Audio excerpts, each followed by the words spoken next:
Well, that was pretty amazing. Thank you, Vivian, for doing what so many Wellesley alums do and setting the bar astronomically high. I was drinking a little bit more wine while you were talking.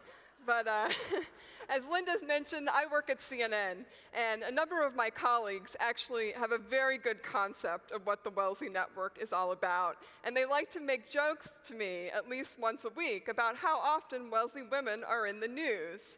So earlier today, one of the panelists said that at her radio network, people would sometimes hold up their fingers like this to indicate Wellesley. And I'm kind of glad they haven't figured that out at CNN, because what they do right now is they'll look at me and go, "Hey, Heather, it's another one of your people coming on." So just to give a couple of examples, almost every day we report on Apple, really big company. And of course, one of the 8 directors of Apple right now is Sue Wagner, class of '82, co-chair of the campaign.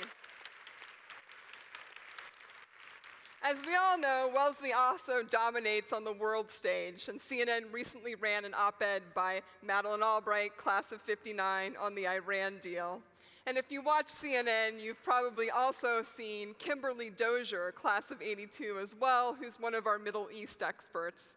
And of course, we do a little bit of reporting at CNN on Hillary Clinton, class of '69. But there are a lot of examples. One of my favorites happened just the other week. The guy who sits next to me, he was tasked with reading through Ben Bernanke's new biography, his new book. And so he's flipping through, gets a few pages in, and he looks up, and he looks at me, and he goes, "Did you know Ben Bernanke's wife went to Wellesley?" And I sort of was like, yeah. And then he gets a few more pages in, and he looks up, and he goes, "And of course, she taught him all about Gabriel Garcia Marquez." It's right there in Ben Bernanke's latest book. So for me, Wellesley has had such a profound impact, and not just bragging rights at work. I came from a small town in Pennsylvania, and going to Wellesley was just a huge game changer, both personally and professionally. A number of my friends, my lifelong friends, are still people I met that first year in McAfee Hall. We used to think that the Wellesley Housing Department must have had some incredible algorithm to put people together and just form these incredible friendships. My roommate was Nigerian. We were all different races, different religions. We all studied different majors. And yet we would sit in that dining hall in Bates for hours. A, we would eat a lot of desserts.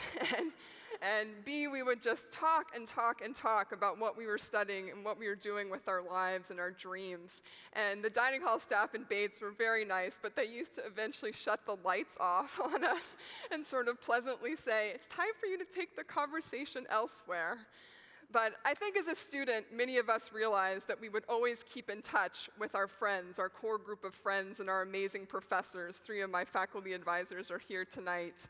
But what I didn't appreciate at the time as a student, but I've seen so many times in my 10 years out, is just how many people from different years and professors I never even had would begin to have a profound impact on my life.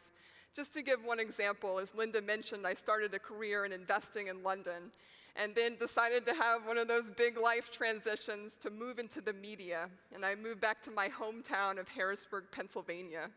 I happened to make this big life transition in 2008, year of the financial crisis, year of the Great Recession. Not the best time to get in any industry, let alone media. And so I was there in Harrisburg, Pennsylvania, and I was about a year or 2 in, and I was thinking, have I done the right thing? Aren't we supposed to be saving the world? And here I am back in my hometown where I swore I would never move back. And so I called up Alicia DeCudro from the class of '76, who is also here tonight. And she gave me some really good advice, really good life talk. I don't know if she remembers this, but I sure do. And she asked me, "Have you done everything that you can do there? Have you learned everything that you can learn at the Patriot News in Harrisburg, Pennsylvania?" And I ended up staying 4 years at that paper and doing some of the best work I've done in my life. It culminated in us winning the 2012 Pulitzer Prize for local reporting, for uncovering the Jerry Sandusky Penn State child sex abuse scandal.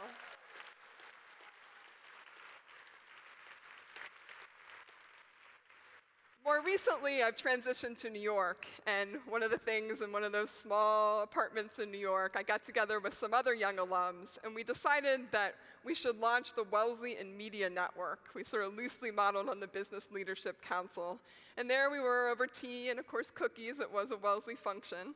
And we were sitting there sort of having this dream list of all these people we could potentially call up and ask to help out.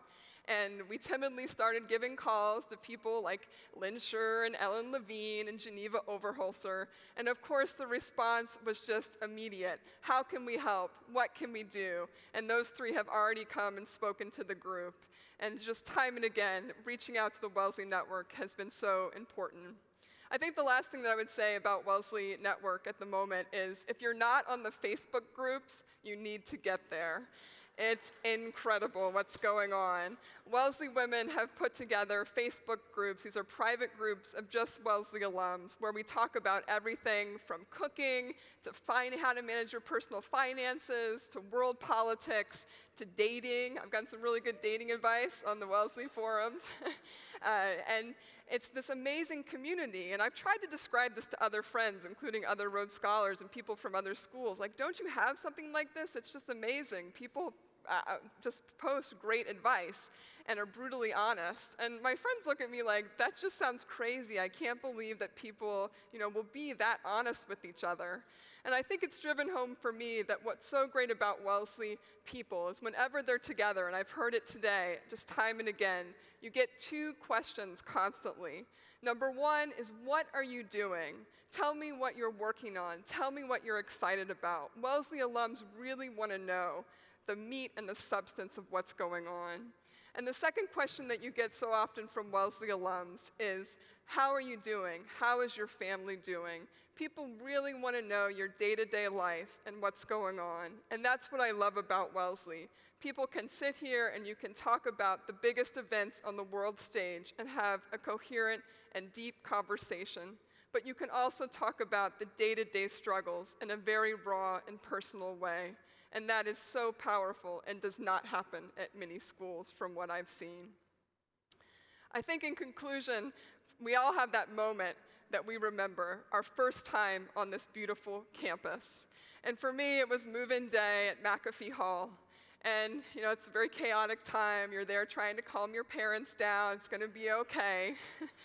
And I was standing there holding my violin case, trying to handle my parents, and this young woman walked up to me named Jonina Mazeo from Oregon. And she was holding a viola case, and so we connected over music. And I said to her, Jonina, why did you come to Wellesley from Oregon? And she said, I want to be a great viola player, and I think this college will help me do that. And it's driven home to me, I realized that day, what I've come to realize so many times, and what even my CNN colleagues can see, that yes, Wellesley has this mafia that we talk about, but it's so much more than that. Wellesley, at the end of the day, is really an idea. It's an idea that women's work matters. It's an idea that women can achieve whatever they want, whether it's being one of the premier viola players in the world or whether it's running the White House, and that women will support each other. That is the Wellesley Effect, and I am so proud to be a small part of it.